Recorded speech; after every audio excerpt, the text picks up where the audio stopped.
à ton nom pour ceux qui veulent de prier. Nous t'acclamons parce que tu es Dieu.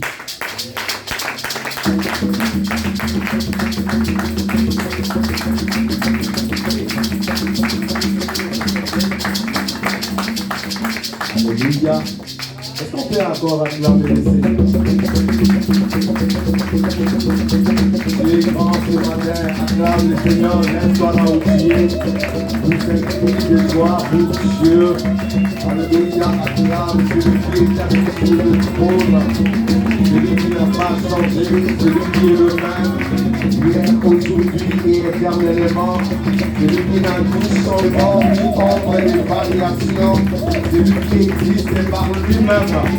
Il n'a pas besoin d'un prédécesseur ni d'un successeur. Il n'a pas d'opposant. Il est le Dieu créateur de toutes choses et le libre. Alléluia. Gloire au Seigneur. Il y a une chanson qui monte dans mon esprit là pendant qu'on priait, mais je ne sais pas vraiment bien chanter, je crois que les amis vont m'aider. Je te loue, je t'adore, je célèbre, roi de mon cœur. Je te loue, je t'adore, je célèbre, roi de mon cœur. Encore. Je te loue, je t'adore, je célèbre, roi de mon cœur. Encore. Je te loue, je t'adore, je célèbre, roi de mon cœur. Emmanuel,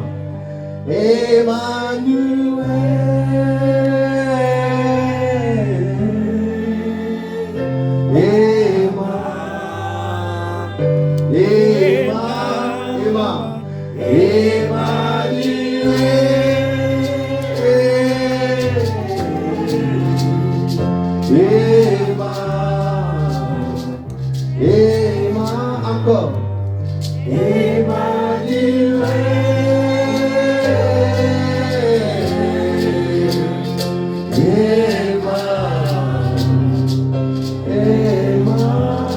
Dieu de gloire, tu es là présent, Emmanuel, parce que tu as dit dans ta parole, là où 2 ou 3 personnes sont réunies en ton nom, je suis là au milieu d'eux.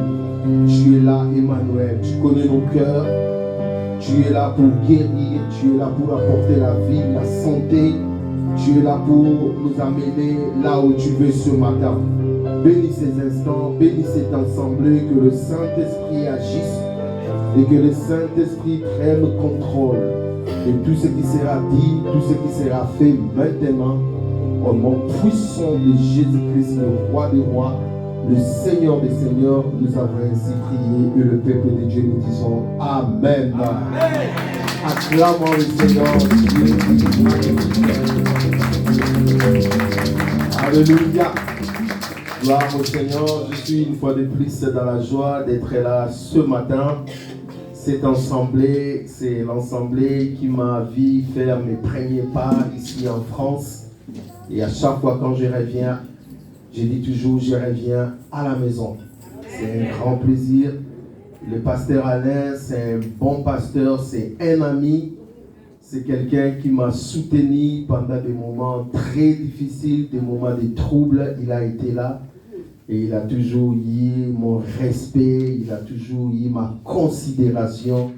Et à chaque fois quand il me dit, pasteur, passez-nous arroser avec la parole de Dieu, je dis toujours, Amen, je viens. Amen. Que Dieu soit loué, que Dieu soit loué pour le pasteur Claude, pour le bon travail fait ce matin. Que Dieu soit loué pour vous tous ici présents. L'assemblée, je reconnais tout le monde. Et surtout pour la sœur Rachel, pour les tempos qu'il nous donnait avec son tam-tam. C'est magnifique. Amen. Je vous aime beaucoup. Je ne suis pas venu seul aujourd'hui, je suis venu avec ma tantine que j'aime beaucoup. C'est la sœur Mireille Sompé. Quelques-uns reconnaissent, elle chantait avec Charles Mumbaya. Donc, ouais, sa voix est toujours aiguisée. Voilà. Elle a pris un peu de l'âge, mais elle est toujours jolie. Alléluia. Voilà, je ne suis pas venu seul. Il y a encore une autre personne, un autre serviteur de Dieu qui est derrière moi, Loïc. Je ne savais même pas qu'il jouait au clavier. Hein. Il m'a dit, pasteur, est-ce que je peux jouer au clavier? Moi, je dis, donc, depuis longtemps, on cherchait les clavéristes, là, tu étais là. Alléluia. En tout cas, que Dieu soit béni pour mon frère Loïc, que Dieu soit béni pour votre présence qui me fait beaucoup de bien. Je ne suis pas venu seul. Il y a aussi un couple missionnaire, un jeune ministre que je suis en train d'encadrer. C'est vraiment des fils pour moi. C'est le frère Marcos et sa femme Alexandrine. Est-ce que vous pouvez vous lever? On va vous voir. Voilà. Elles sont un peu timides. Alexandrine, lève-toi. Voilà. Voilà, c'est un ministère qu'on est en train d'encadrer. Que Dieu soit béni. Eh bien, ce n'est pas fini. Hein. Je suis avec ma fille. Alléluia. Voilà, ma fille Renata avec son mari Tino et les enfants Florent. Levez-vous, l'église va vous accueillir. Alléluia, c'est une équipe missionnaire qui m'accompagne ce matin. Et je suis dans la joie. Amen. Voilà. Asseyez-vous, merci. Maintenant que les civilités, voilà, on a tout réglé, on va maintenant passer par la parole. Amen. Que Dieu soit loué. Ce matin, le Seigneur me met à cœur de vous parler sur la fermeté. On va parler sur la fermeté. L'église est malade. L'église va sens dessous. L'église est en spectacle. Et de plus en plus, ce qui manque aux enfants de Dieu, c'est la fermeté. Les enfants de Dieu ne sont plus fermes. Il y a une tolérance qu'on ne pouvait pas tolérer même à l'église. Si nous ne nous tenons pas debout pour être fermes, il n'y aura plus d'église réellement assise sur la parole de Dieu. Voilà pourquoi on a besoin de la fermeté. Lorsqu'on parle de la fermeté, c'est le caractère de quelque chose qui est solide. Si je dis vous êtes quelqu'un de ferme, cela veut dire vous êtes quelqu'un de solide. Si je dis vous êtes quelqu'un de ferme, cela veut dire vous êtes difficile à ébranler. Si je dis vous êtes quelqu'un de ferme, cela veut dire vous êtes une personne qui ne peut pas chanceler. Donc la fermeté appelle à quelque chose de solide, à quelque chose qui ne peut pas être ébranlé, à quelque chose qui ne peut pas chanceler. Or, nous voyons aujourd'hui dans notre monde, tous les fondements sont en train d'être chancelés. Il est même posé une question dans la Bible. Quand les fondements sont renversés, le juste est lui, que fera-t-il? Nous sommes en train de voir un spectacle amer sur les réseaux sociaux. L'église est ballottée, l'église est critiquée. Les gens qui changent à tout moment. Mes frères bien-aimés dans le Seigneur, il est temps que l'église du Seigneur se lève avec la fermeté absolue. Amen. Pour maintenir la doctrine, pour maintenir le cap de l'église. Amen. Sinon la trompette va sonner et il n'y aura personne pour aller. Amen. Si nous ne sommes pas fermes, tout ce qui se passe en dehors va entrer dans l'église. Et quelqu'un a dit, j'ai cherché l'église dans le monde, je n'ai pas trouvé. Mais le monde dans l'église, j'ai trouvé. Aujourd'hui, l'église est envahie par des passions, par des habitudes, des traditions du monde. Il y a même des églises aujourd'hui où on tolère l'homosexualité. Je ne vais même pas parler de ça, je vais m'attirer les problèmes. Dans l'église du Seigneur, l'occultisme, n'en parlons même pas. La sorcellerie, n'en parlons même pas. Ça est devenu quelque chose de normal. Mais non, mes amis, ce n'est pas normal.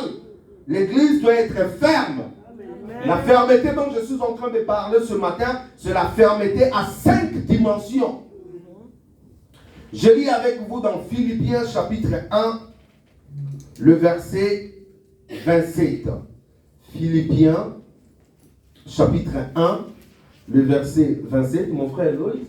Si tu as trouvé Philippiens chapitre 1, le verset 27, tu peux nous faire la lecture.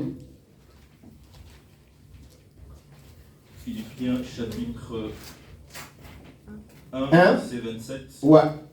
Seulement conduisez-vous d'une manière digne de l'évangile de Christ, afin que soit que je vienne vous voir, soit que je reste absent. J'entends dire que vous demeurez ferme dans un même esprit, combattant d'une même âme pour la foi de l'évangile. Verset 28. Sans vous laisser aucunement effrayer par les adversaires, ce qui est pour eux une preuve de perdition, est pour vous de salut. Alléluia. Ça c'est l'apôtre Paul qui nous parle. Ici, il nous parle de la fermeté face à la foi. La foi à l'évangile. Il dit que je sois absent, que je sois présent, que j'entends dire de vous que vous demeurez ferme. Que je sois présent, que je sois absent, que j'entends dire de vous, vous demeurez comment? C'est-à-dire, vous êtes solide. C'est-à-dire, vous ne pouvez pas être ébranlé. Vous ne chancelez point.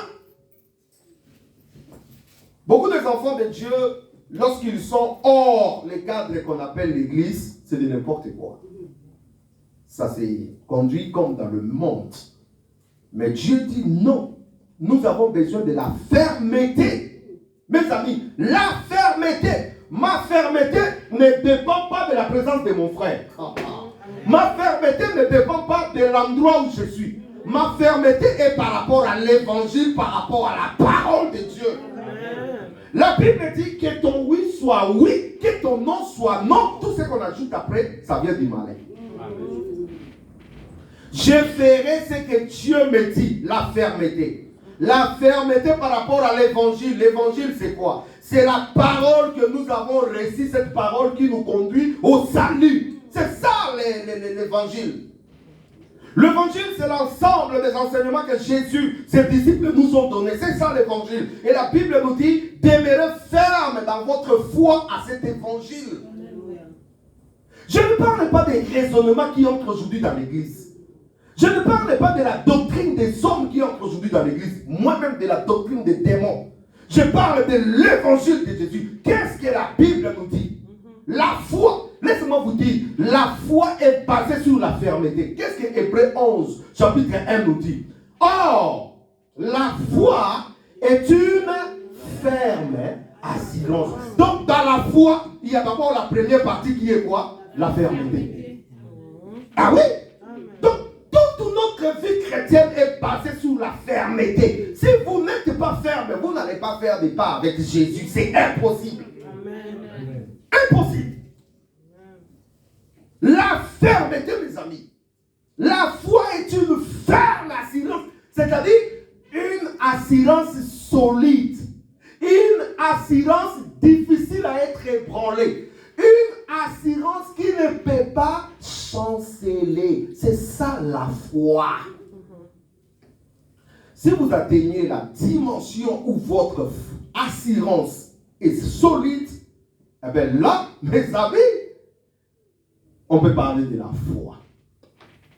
Aujourd'hui dans l'église, on n'a plus la foi. C'est pour cela que nous empruntons toutes sortes de chemins, toutes sortes de chemins. Lorsqu'un pasteur s'élève, il dit non, ben oui, j'ai pris cette eau, Dieu m'a révélé, ceci, cela, eh bien il faut prendre ça, mettez dans des tôles de vos maisons, vous aurez la protection. Et même les chrétiens ils disent Amen, Amen, Amen. Où est l'évangile de Jésus? Où est la fermeté que nous avons dans la parole? Il n'y en a pas. Nous avons aujourd'hui des gens qui sont conduits comme des moutons qu'on amène à l'abattoir.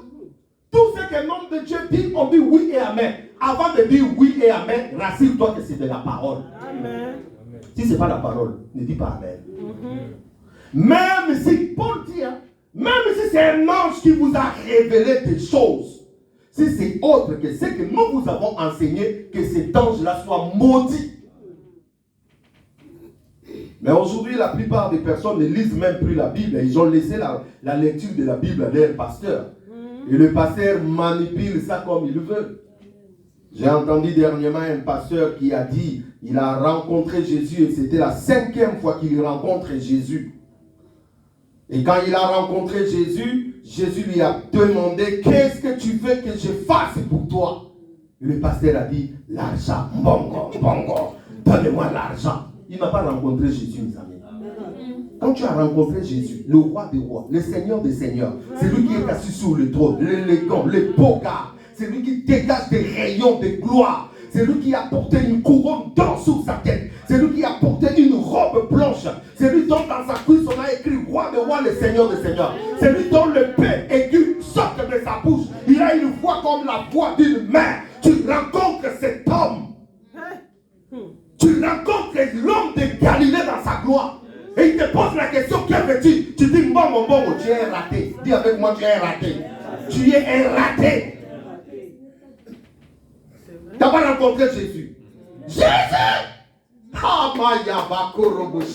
Je rencontre Jésus comme ça. Il me dit, qu'est-ce que tu veux? Je lui parle avec moi. Ne me laisse plus ici. Je veux la gloire. Laisse-moi te dire. Le jour où Jésus avait goûté un peu à ses disciples, Jacques, Pierre, Jean, la gloire dans la montagne, la Bible dit son visage a commencé à rayonner comme le soleil lorsque ça brille à midi.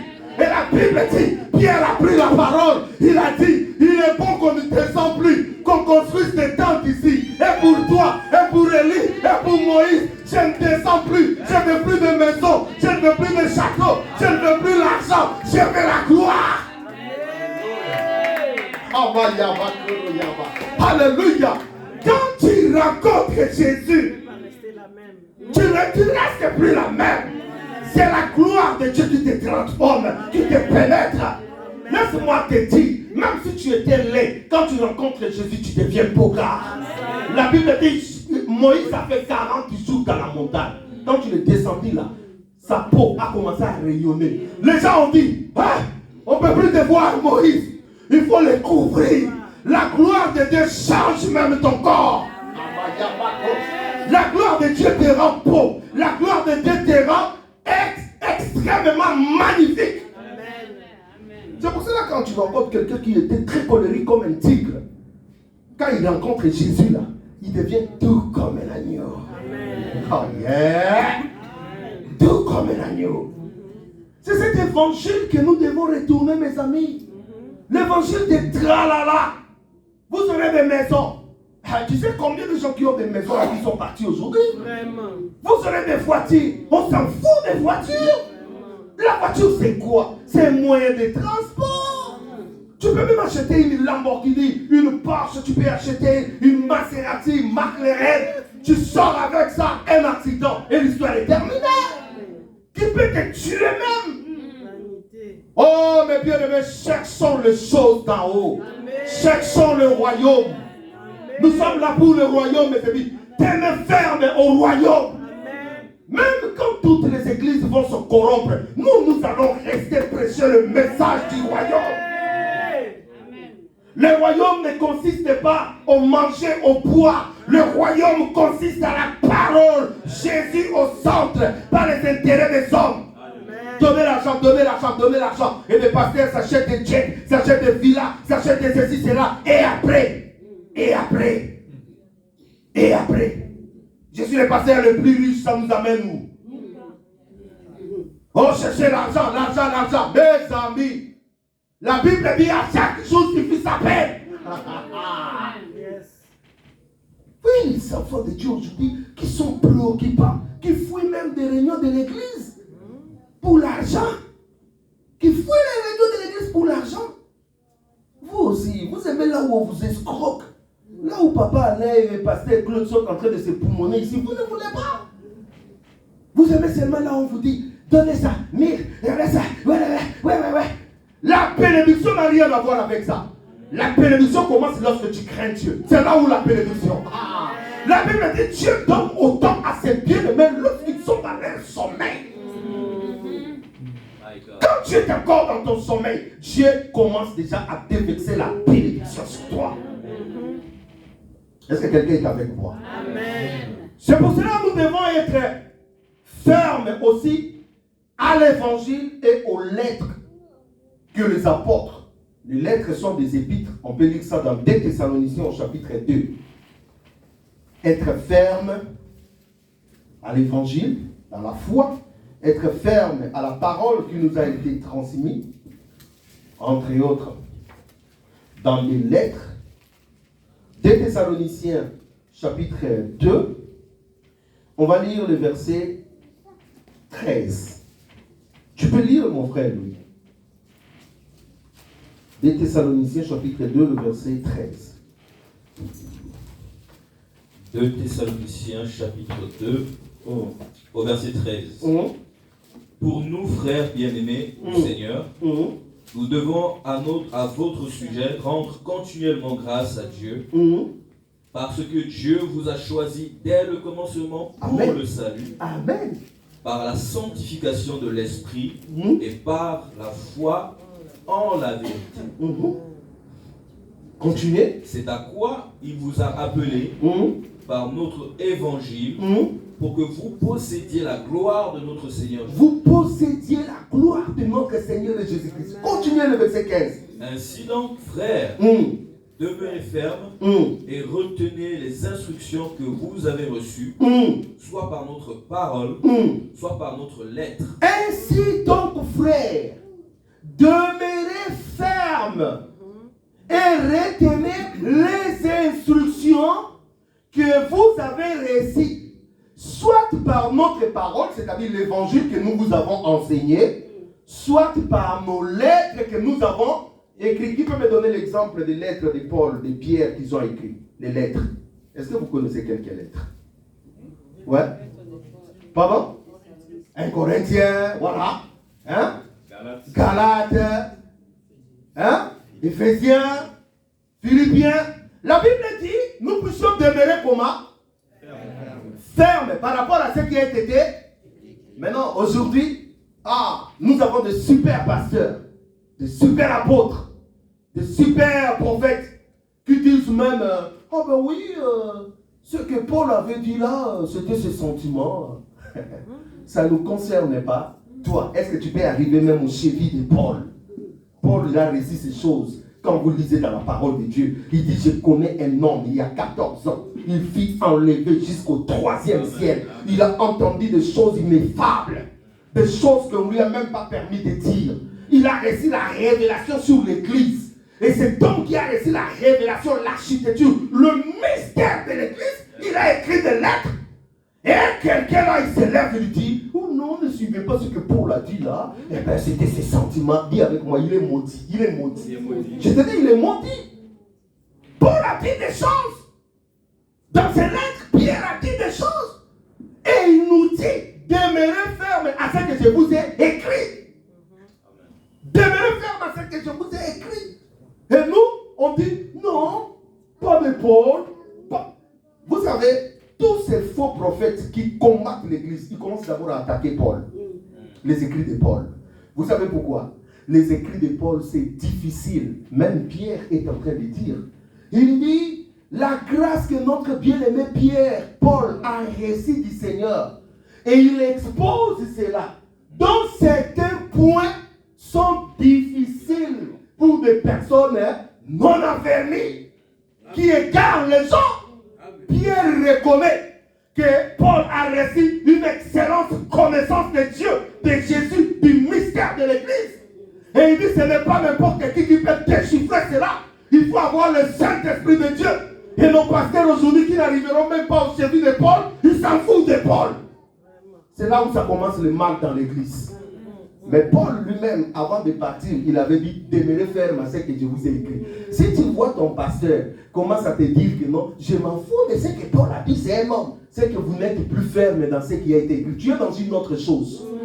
Je bénis le Seigneur parce qu'ici nous sommes dans la vérité. Vous savez, quand je viens prêcher ici, le pasteur Claude, il est là. Ou bien le pasteur Alain. Personne ne me dit, tu vas prêcher ça, tu vas faire, tu ne dis pas ça. Non, on me reste dans la liberté de l'esprit. Oh, j'aime la liberté de l'esprit. Je dis ce qui me passe dans la tête. Alléluia. La liberté de l'esprit, pourquoi? Parce que nous exposons l'évangile. Et nous voulons que vous puissiez demeurer ferme par rapport à quoi? À l'évangile. À n'allez pas au-delà de ce qui est écrit. Et la Bible ajoute encore, n'ajoutez rien, ne retranchez rien.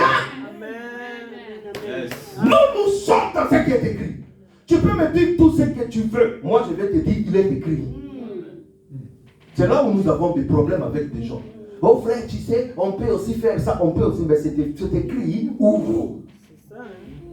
Oh, j'étais à la montagne, mes amis. Vous savez comment on est intimidé par des gens. Mes fils, mes filles, j'ai fait 40 jours dans la montagne. Je n'ai rien mangé, rien bu. J'étais là dans la face du Seigneur. Et le Seigneur m'a apparu comme il m'a jamais apparu. Et là, il m'a dit, tu vas faire un service spécial. Dis avec moi, tout ça c'est le matos, c'est de n'importe quoi. C'est de n'importe quoi. Nous voulons Jésus. Parlez-nous de Jésus. C'est Jésus qui guérit, c'est Jésus qui libère, c'est Jésus qui affranchit. Quand le Fils vous affranchit, vous êtes réellement libre. On n'a pas besoin de Jésus avec. On n'a pas besoin de Jésus avec une autre chose. Jésus seul nous suffit. Vous imposerez les mains au malade, le malade sera guéri. C'est tout. Il n'y a pas une autre chose. Tu n'as pas besoin de nous vendre quoi que ce soit. Mes amis, demeurons fermes dans ce qui est écrit. Demeurons fermes. Si on vous prêche la parole, vous remarquez qu'il y a quelque chose qui ne va pas. Levez votre main. Dis au pasteur, ça je ne comprends pas. Je ne vois pas ça dans la Bible. Je vous dis, lève la main. Hein. Ou bien tu attends à la fin, tu vas voir le pasteur. Tu lui montres moi dans la Bible. La Bible dit, le Béréen avait des sentiments plus nobles que ceux de Thessalonique. Vous savez pourquoi? Il vérifiait ce qu'on leur enseignait si c'était conforme aux Écritures. Donc le pasteur il crie là, il saute là. Et il s'en fout de ça. Et il faut quoi? Il vérifie. Qu'est-ce que tu es en train de nous enseigner? C'est conforme ou c'est pas conforme? Voilà, c'est tout. Je n'ai pas besoin de te gestionner. Danse comme tu veux, crie comme tu veux. Mais nous, c'est est-ce que c'est écrit? Aujourd'hui, il y a même des gens qui n'ont pas de Bible. Mes amis, si tu n'as pas une Bible, je te conseille d'aller acheter une Bible. Qui n'a pas une Bible? Lève la main. Tu n'as pas une Bible. Qui n'a pas une Bible? Est-ce qu'on peut acclamer le Seigneur? Toute l'église a une Bible. C'est magnifique. Amen. Toi, tu t'achètes des Gucci, tu t'achètes des Dolce, tu t'achètes des... Tu n'as pas ta Bible. Ah, mais tu as besoin qu'on te pose les mains. Commence d'abord par la Bible. La vie est là. Amen. Alléluia. Amen. Troisièmement, nous devons être fermes à nos acquis. Nos acquis, cela veut dire ce que Dieu nous a donné. Le salut, la liberté, les ceci, cela. Nous devons être fermes. Vous avez l'exemple dans Galates. Dans Galates. Mon frère Lod, tu peux lire dans Galates au chapitre 5, le verset 1. Galates chapitre 5, le verset 1. Regardez nos acquis. Comment on doit les protéger? Galates chapitre 5 au verset 1. C'est pour la liberté que Christ nous a affranchis. Demeurez donc fermes et ne vous laissez pas mettre de nouveau sous le joug de la servitude. Merci mon frère. La Bible dit, c'est pour la liberté que Christ nous a fait quoi? Nous a affranchis. Mais ce n'est pas fini. Hein. Il continue. Il dit, demeurez donc ferme. Pourquoi? Pourquoi on doit demeurer ferme? Parce que si vous n'êtes pas ferme à ces acquis, on va vous ramener encore dans d'autres esclavages. C'est pour cela que la Bible dit, demeurez donc ferme et ne vous laissez pas mettre de nouveau sous le joug de la servitude.